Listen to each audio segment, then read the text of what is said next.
मऊसूद असे आजवर कोणीही सांगितले नसेल इतक्या साध्या सोप्या ट्रिकने 0 मिनिटात पुरण वाटण्याचे जास्तीचा भांड्याचा पसारा न करता 0 मिनिटात पुरण वाटणार आहोत आणि मऊसूद गुबगुबीत अशी लुसलुशीत होटाने खावी अशी होळी स्पेशल पुरणपोळीची रेसिपी बघणार आहोत। तर मध्येच व्हिडिओ कुठेही स्किप न करता शेवटपर्यंत नक्कीच बघा। जर चॅनलवर नवीन असाल तर चॅनलला देखील नक्कीच सबस्क्राईब करा। व्हिडिओ खूप जास्त आवडले असेल तर जास्तीत जास्त लोकांपर्यंत नक्की शेअर करा। चला तर मंडळी, मऊ लुसलुशीत 0 मिनिटाच्या आत पुरण वाटण्याची ही सोपी रेसिपी बघूया आणि सोलापूर पद्धतीची गावाकडची खमंग आमटी देखील बघणार आहोत। चला तर मग रेसिपीला सुरुवात करूया। माझं नाव करिश्मा माने, मानेच रेसिपीमध्ये आपल्या सर्वांचं स्वागत आहे। इथे मी पाऊण किलो एवढी चणा डाळ घेतली आहे, साधारणतः 12 जणांपुरती पुरणपोळी पुरेल तर एवढी इथे डाळ घेतली आहे। तर ही हरभरा डाळ आहे ते 3 ते 4 पाण्याने स्वच्छ धुवून घ्यायची आहे।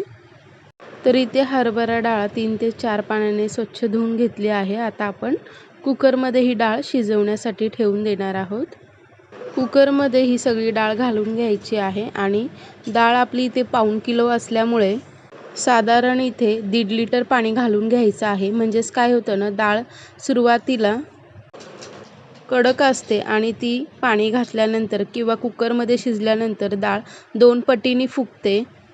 म्हणून इथे पाऊण किलोसाठी 1.5 लिटर पाण्याचा वापर केला आहे। कुकर गॅसवर ठेवायचा आहे आणि कुकरची एक शिट्टी काढून झाल्यानंतर गॅस 15 मिनिटासाठी मंद आचेवर ठेवायचा आहे आणि डाळ मऊसूद शिजेल इथपर्यंत शिजवून घ्यायची आहे।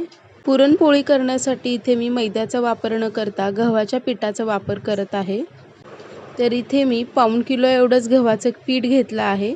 हवं तर तुम्ही मैदासुद्धा वापरू शकता, पण मैदा इथे अर्धा किलो वापरला तरीही चालेल पीठ मळत असताना।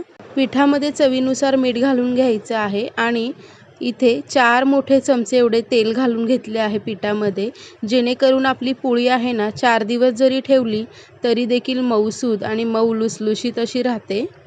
तर पुरणपोळी म्हटलं की पीठ आपलं अगदी मऊ असंच पीठ मळलं पाहिजे। थोडंसं जास्तीचा पाण्याचा वापर करून या पद्धतीने हळुवारपणे पीठ मळून घ्यायचं आहे। तर इथे व्हिडिओ दाखवल्याप्रमाणे बघू शकता मी कशा पद्धतीने पीठ मळून घेत आहे। पिठाला जास्तीचा जोर न लावता हलक्या हलक्या हाताने पीठ मळून घ्यायचं आहे, म्हणजेच पुरणपोळी जी आहे ना तर अतिशय मऊ अशी होते। तर इथे आपलं पीठ मळून झालं आहे, तर इथे बघू शकता आणि पुरणाचं पीठ मळण्यासाठी मला अर्धा लिटर आणि त्यावर एक छोटी वाटी एवढं पाणी लागलं आहे। तर इथे बघू शकता कोणत्याच पाण्यामध्ये पीठ भिजत घातलं नाही किंवा जास्तीचं एक्स्ट्राचं काही मेहनत घेतलं नाही। व्यवस्थितपणे जर पीठ मळलात ना तर आपली पुरणपोळी अतिशय उत्तम अशीच होते। डाळ शिजेपर्यंत आपल्याला हे पीठ आहे ना 1-1.5 तासासाठी छान भिजत ठेवायचे, म्हणजे आपल्या पोळ्या आहेत ना मऊ लुसलुशीत राहतात आणि छान टंब अशा फुगल्या देखील जातात। जेवढं आपण पीठ छान मळू तेवढ्या आपल्या पुरणपोळ्या अतिशय छान अशा होतात। 15 ते 20 मिनिटांमध्ये इथे आपली डाळ छान अशी मऊसूद शिजली आहे। तर इथे बघू शकता डाळीचं पोट देखील फुटलं आहे।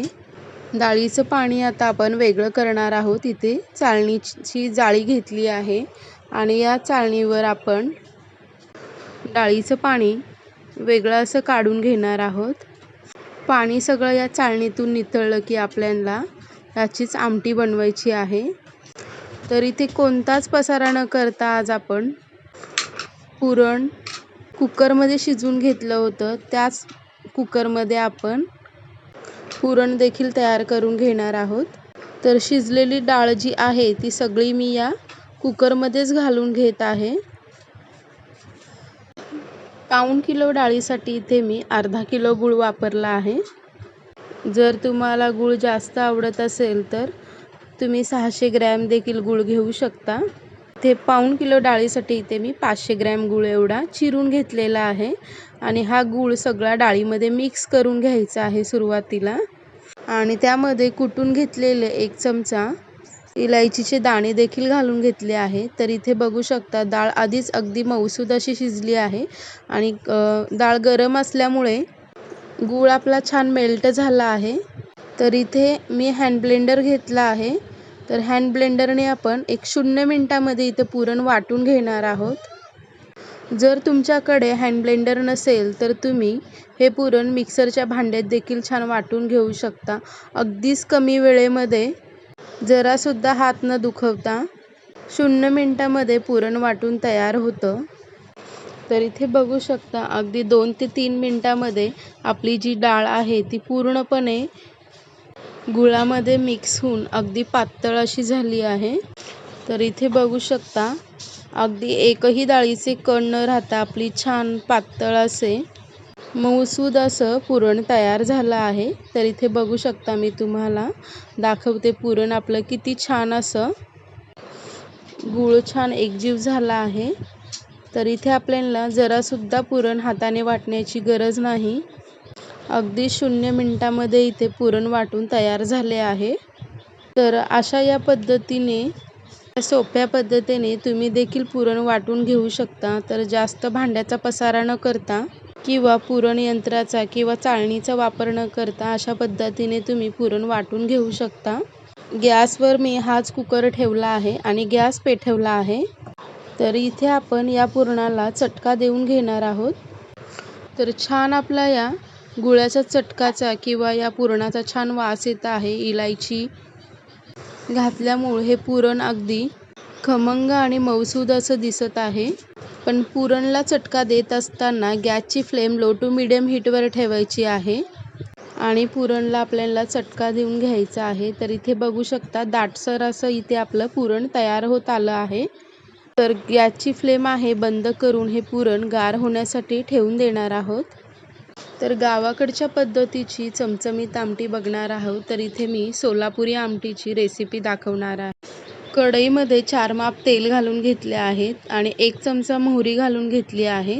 4 ते 5 लसणाच्या ठेचून घेतलेल्या पाकळ्या घालून घेतल्या आहेत आणि 1 चमचा जिरं घालून घेतलं आहे. तर कांदा खोबऱ्याचे वाटण घालून घेतलं आहे आणि कढीपत्त्याची 10 ते 15 पानं घालून घेतली आहेत आणि यामध्येच टोमॅटोची प्युरी घालून घ्यायची आहे. साधारण इथे 3 मध्यम आकाराचे टोमॅटोची प्युरी इथे मी घालून घेतली आहे. तर मसाल्याला छान तेल सुटूपर्यंत तेलामध्ये आपण टोमॅटोची प्युरी आणि खोबऱ्या कांद्याचं वाटण छान परतवून घेणार आहोत.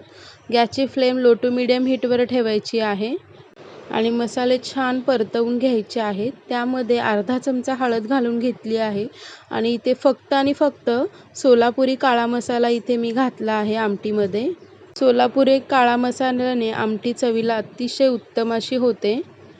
तर इथे बघू शकता काळा मसाला घातल्यामुळे आमटीचा जो मसाला केला आहे तो अतिशय सुंदर असा दिसत आहे आणि छान असा घरभर असा वास दरवळत आहे. मसाल्याला छान असं तेल सुटलं आहे. आमटीचं आपण जे पाणी काढून घेतलं होतं ते पाणी आपण या कढईमध्ये घालून घेतलं आहे. तर इथे बघू शकता किती छान आपल्या आमटीला तरी आली आहे. तर आमटी तुम्हाला कितपत पातळ हवी आहे अशा पद्धतीने तुम्ही आमटी करून घेऊ शकता किंवा घट्ट कोणाकोणाला घट्ट आमटी आवडते. तर इथे पातळ अशी आमटी कटाची तयार झाली आहे. आमटीमध्ये चवीनुसार मीठ घालून घ्यायचं आहे आणि आपण आमटी ही उकळवण्यासाठी ठेवणार आहोत. गॅसची फ्लेम मोठी ठेवायची आहे. आमटी साधारण 5 ते 6 मिनिटासाठी छान उकळवून घ्यायची आहे.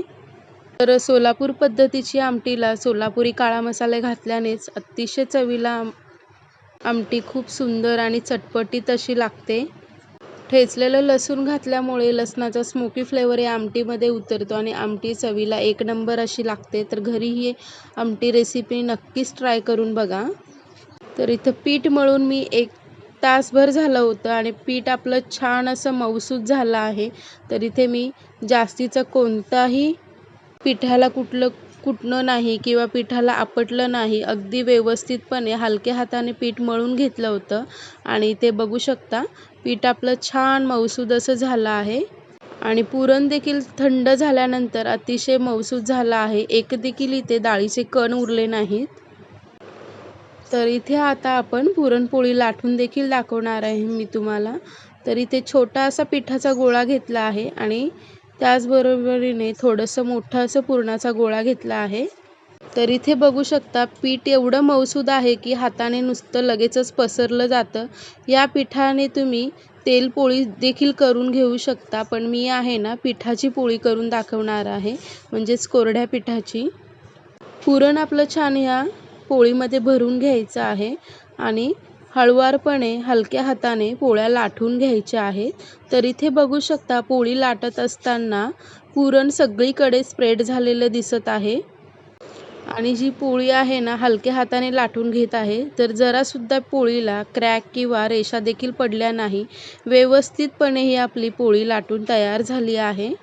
तर गॅसवर इथे तवा गरम होण्यासाठी ठेवला होता। तव्यावर थोडंसं तेल शिंपडून घ्यायचं आहे, हवं तर तुम्ही तूपसुद्धा शिंपडवून घेऊ शकता। तर इथे आपला गॅसची फ्लेम मोठी ठेवायची आहे। पोळीच्या वरून असं थोडंसं तेल स्प्रेड करून घ्यायचं आहे आणि ही जी आपली पोळी आहे ती थोडीशी फुगत आल्यानंतर पोळी आपल्याला पलटवून घ्यायची आहे, जसं की व्हिडिओत दाखवल्याप्रमाणे। तर इथे बघू शकता पोळी थोडीशी फुगत आली आहे, तर मी लगेचच पोळी पलटवून घेतली आहे। तर पोळी मी हातानेच उचलली आहे। तर इथे बघू शकता जरासुद्धा पोळी आपली तव्यात फाटली नाही किंवा तुटली देखील नाही। अगदी अलगदपणे पोळी सहज अशी उलटी झाली आहे। तर दोन्ही बाजूने आपल्याला पोळी छान अशी खरपूस भाजून घ्यायची आहे। पीठ मळत असताना जितक्या हलक्या हाताने तुम्ही पीठ मळचाल ना, तितक्या हलक्या हाताने आपली जी पोळी आहे छान मऊ लुसलुशीत आणि अशी टंब फुगलेली दिसते। जे पुरणाचं पीठ असतं ना म्हणजे पोळीचं, ते अगदी 1 ते 1.5 तास तरी भिजत ठेवलं पाहिजे। पोळी ना अशी छान फुगते आणि मऊ लुसलुशीत राहते। अगदी 2 ते 3 दिवससुद्धा पुरणपोळी आपली छान मऊसूद राहते। इथे बघू शकता अगदी टंब आणि छान दोन्ही बाजूने खरपूस झालेली पोळी ते तयार झाली आहे। तर अशाच पद्धतीने आपण सगळ्या पुरणपोळ्या तयार करून घेणार आहोत। तर दोन्ही बाजूने आलट-पालट मी इथे पोळ्या भाजून देखील दाखवते। तर इथे बघू शकता जरासुद्धा पोळी दोन्ही बाजूने अजिबात चिकटली नाही किंवा फाटली देखील नाही। व्यवस्थितपणे ती तव्याच्या बाहेर आली आहे। तर इथे पाऊण किलोच्या सगळ्या पोळ्या इथे मी तयार केल्या आहेत। तर इथे बघू शकता पोळी खूप सुंदर अशी दिसत आहे दिसायला। वरूनच पोळीला रंग फार सुंदर आला आहे आणि जरासुद्धा कोणताही भाग कच्चा राहिला नाही। व्यवस्थितपणे सगळ्या बाजूने पुरण जे आहे ते आपलं स्प्रेड झालं आहे आणि पोळींचा रंग देखील फार सुंदर आला आहे। तर या पद्धतीची पुरणपोळी घरी नक्कीच ट्राय करा आणि या पद्धतीची सोलापुरीची कटाची आमटी देखील घरी नक्कीच ट्राय करा। व्हिडिओ आवडला असेल तर व्हिडिओला खूप जास्त लोकांपर्यंत नक्की शेअर करा। चॅनेलवर नवीन असाल तर चॅनेलला सबस्क्राईब करून समोर असलेल्या बेल आयकॉन बटनला नक्कीच प्रेस करा। माने रेसिपी सोलापूरचे नोटिफिकेशन सहज असे मिळवत राहा। तर एक पोळी मी तुम्हाला तोडून देखील दाखवते। इथे बघू शकता सगळ्या बाजूने पुरण आपलं सगळीकडून स्प्रेड झालं आहे। अगदी मऊ अशी आपली पुरणपोळी तयार झाली आहे, जशी की होटाने खावी अशी मऊ लुसलुशीत पुरणपोळी तयार झाली आहे। इथे बघू शकता पोळी आपली तोडताच पुरण देखील खाली पडलेलं इथं दिसत आहे। तर इथे बघू शकता अगदी पातळ असे त्याचे 2 पदर सुटले आहेत। तर इथे बघू शकता माझा हातसुद्धा दिसत आहे आणि पुरणसुद्धा छान असं स्प्रेड झालेलं दिसत आहे। पोळीला रंग सुंदर आला आहे। रेसिपी खूप जास्त आवडली असेल तर रेसिपीला कमेंट देखील करायला अजिबात विसरू नका। तर पुन्हा भेटूया अशाच नवनवीन रेसिपीमध्ये।